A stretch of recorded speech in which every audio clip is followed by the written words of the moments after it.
Hi நமஸ்தே, நான் உங்க friend Jaya Srinivasan. Welcome to veggies recipe.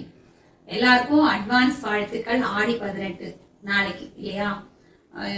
நீர் வளங்களை வழங்கும் நாள். எல்லா விவசாயிகளும் இந்த வருடம் மட்டும் இல்ல, எப்பயுமே சுபிக்ஷமா இருக்கணும் சொல்லி நம்ம எல்லாருமே பிரார்த்தனை பண்ணிக்கலாம். நானும் அட்வான்ஸாவே உங்களுக்கு 5 வகை கலவை சாதம் இன்னைக்கு செஞ்சு காமிக்க போறேன். வாங்க எப்படி பண்றதுன்னு பார்க்கலாம். ஆடிப்பெருக்குக்கு 5 வகை சாதத்தில் ஃபஸ்ட்டு வந்து சக்கரை பொங்கலும் தயிர் சாதமும் நம்ம குக்கரில் பண்ணிடலாம். ஏன்னா அதுக்கு சாதம் வந்து நம்ம குறைவாக வேணும். 1 டம்ளர் அரிசியை நான் வந்து வாஷ் பண்ணி குக்கரில் எடுத்துகிட்டு இருக்கேன். அது ஒரு 1/2 அன் ஹவர் ஊற வச்சுருக்கேன். 1 டம்ளர் அரிசிக்கு 4 டம்ளர் தண்ணி தேவைப்படும். அதுவே நம்ம 2 டம்ளர் பாலும் 2 டம்ளர் தண்ணியும் இதை போல் கலந்து நம்ம சேர்த்தோம் அப்படின்னு சொன்னால் சக்கரை பொங்கலும் ரொம்ப டேஸ்ட்டாக இருக்கும். தயிர் சாதமும் ரொம்ப நேரத்துக்கு புளிக்காமல் நல்லாயிருக்கும்.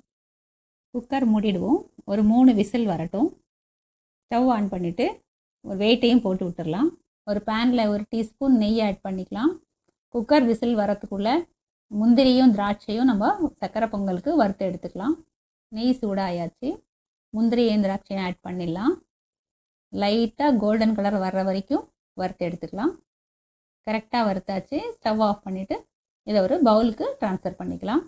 தயிர் சாதத்துக்கு தேங்காய் எண்ணெயில் தாளித்தா ரொம்ப நல்லா வாசனையாக இருக்கும்.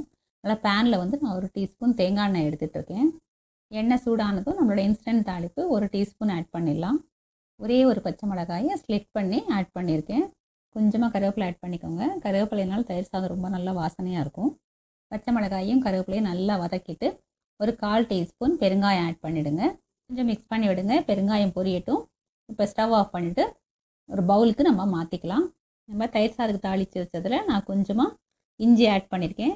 நம்ம அதை தாளித்த எண்ணெயிலையும் ஆட் பண்ணிக்கலாம், இல்லை இப்படியும் ஆட் பண்ணிக்கலாம். குக்கரில் குழைவாக தயிர் சாதத்துக்கும் சக்கரை பொங்கலுக்கும் சாதம் ரெடி பண்ணி வச்சுருக்கோம். அதுலேருந்து பாதி அளவு சாதம் எடுத்து இந்த நம்ம தாளிச்சிருக்கோம் இல்லையா, இந்த பாத்திரத்தில் ஆட் பண்ணிக்கலாம். தயிர் சாதத்துக்கு தேவையான அளவு சால்ட் ஆட் பண்ணிக்கோங்க. இப்போது தயிர் ஆட் பண்ணிவிடுங்க. நமக்கு தேவையான அளவு தயிர் ஆட் பண்ணிக்கலாம். நம்ம உடனே சாப்பிட போகிறோம் அப்படின்னா தயிர் ஆட் பண்ணிக்கலாம். இல்லை கொஞ்சம் நேரம் கழித்து தான் சாப்பிட போகிறோன்னா திரும்பவும் பாலையை ஆட் பண்ணிவிட்டு ஒரே ஒரு ஸ்பூன் அளவு தயிர் சேர்த்துட்டிங்கன்னா போதும்.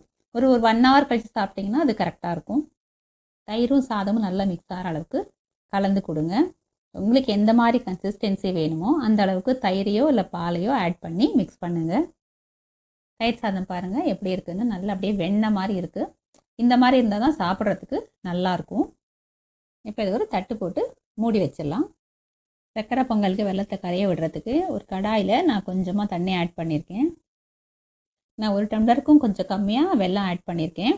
நம்ம 1 டம்ளர் சாதம் பண்ணோம், அதில் பாதி வந்து தயிர் சாதத்துக்கு எடுத்துக்கிட்டோம். மிச்சம் இருக்கிற சாதத்துக்கு தான் சக்கரை பொங்கல் பண்ண போகிறோம். அதுக்கு தகுந்த வெல்லம் நான் ஆட் பண்ணியிருக்கேன். வெல்லம் நல்லா கரைஞ்சி ஒரு கொதி வந்தால் போதும். ஒரு கொதி வந்தாச்சு. நம்ம ஸ்டவ் ஆஃப் பண்ணிடலாம். வெள்ளைப்பாகை வந்து நம்ம குக்கர்லேயே ஃபில்டர் பண்ணி எடுத்துக்கலாம். வெள்ளைப்பாகையும் சாதத்தையும் நல்லா கட்டி தட்டாமல் நல்லா வந்து மிக்ஸ் பண்ணி கொடுத்துடலாம். நல்லா மிக்ஸ் பண்ணியாச்சு. கன்சிஸ்டன்சியுமே சூப்பராக இருக்குது. இந்த ஸ்டேஜில் வந்து ஒரு 1/2 மூடி தேங்காய் துருவல் இதில் ஆட் பண்ணுங்கள். இந்த ஸ்பெஷல் டேஸ்ட் கொடுக்கும் சக்கரை பொங்கலுக்கு. நீங்கள் ஒரு தடவை இந்த மாதிரி பண்ணி பாருங்கள். தேங்காயும் நல்லா மிக்ஸ் பண்ணிவிட்டு ஸ்டவ் ஆன் பண்ணிவிடுங்க. லேசாக ஒரு கொதி வந்தால் போதும். 2 டேபிள் ஸ்பூன் நெய்யை ஆட் பண்ணிவிடுங்க. நெய்யை ஆட் பண்ணுறது அவங்கவுங்க விருப்பம்தான். அதிகமாகவும் ஆட் பண்ணிக்கலாம், இல்லை கம்மியாகவும் ஆட் பண்ணிக்கலாம். நெய்யை ஆட் பண்ணிவிட்டு நல்லா மிக்ஸ் பண்ணிவிடுங்க. நல்லா அப்படியே க்ளாஸியாக இருக்கும் நெய் சேர்க்க சேர்க்க. ஒரு கொதி வந்தாச்சு. சக்கரை பொங்கல் ரெடி ஆயாச்சு. நம்ம நெய்யில் வறுத்து வச்ச முந்திரி திராட்சையை ஆட் பண்ணிக்கலாம். வாசனைக்காக கொஞ்சம் ஏலக்காய் பவுடரை ஆட் பண்ணிடலாம். ஒரு தடவை நல்லா மிக்ஸ் பண்ணிடலாம். அவ்வளோதான், சக்கரை பொங்கல் சர்விங்க்கு ரெடி ஆகிடுச்சு. நம்ம எப்பயுமே பண்ணுற கலவை சாதமாக இருந்தாலும் கொஞ்சம் ஈஸியாக சின்ன சின்ன வேரியேஷன்ஸோட நான் இன்னைக்கு காமிச்சிருக்கேன். இதே மாதிரி நீங்கள் ட்ரை பண்ணி பாருங்க. பார்த்துட்டு எனக்கு கமெண்ட்ல சொல்லுங்க.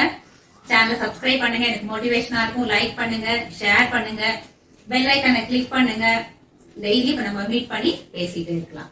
தேங்க்ஸ் ஃபார் வாட்சிங்.